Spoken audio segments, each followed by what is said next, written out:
And, Mr. Speaker, it's also right that we do support those with the mortgages, and this is why the absolute right economic priority is to halve inflation.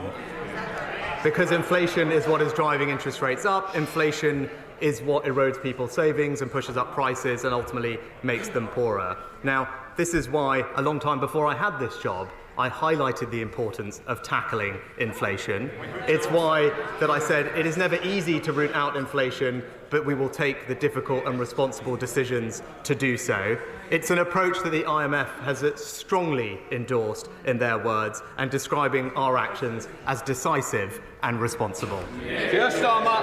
Mr. Speaker, I realise the Prime Minister spent all week saying he doesn't want to influence anyone or anything. It was certainly keeping to that with his answer. He knows very well the cause of the mortgage catastrophe.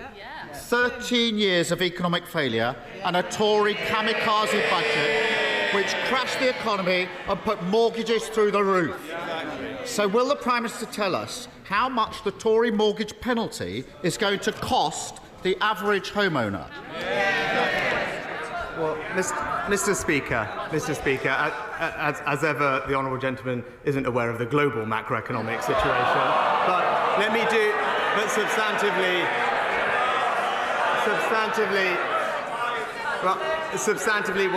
let me tell him and the House what we are doing to support those with mortgages. We have deliberately and proactively increased the generosity of our support for the mortgage interest scheme. We've also established a new FCA communal duty which will protect people with mortgages, for example, moving them onto interest-only mortgages or lengthening mortgage terms. And we have spent tens of billions of pounds supporting people with the cost of living, particularly the most vulnerable. But that is the difference between us, Mr. Speaker. While he is always focused on the politics, we are actually just getting on and doing the job. Let's test that, because the question he refuses to answer, he actually knows the answer to this question, is £2,900 extra. That's the cost to the average family of the Tory mortgage penalty.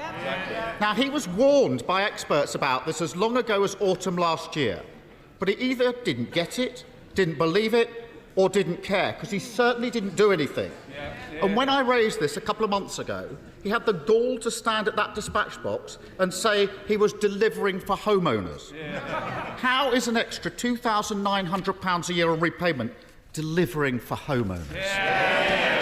Well, so, Mr. Speaker, now let's just look at the facts. Let's look at the facts, because he talks about interest rates.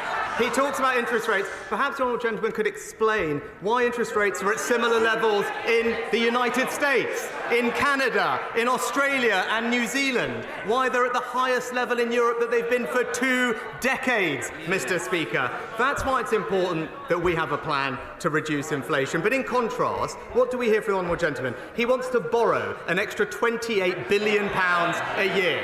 That would make the situation worse. He wants to ban new supplies of energy from the North Sea. That would make the situation worse. And he wants to give in to unions' unaffordable pay demands. That would make the situation worse. Mr. Speaker, he doesn't have many policies, but the few that he does have all have the same thing in common. They're dangerous, inflationary, and working people would pay the price.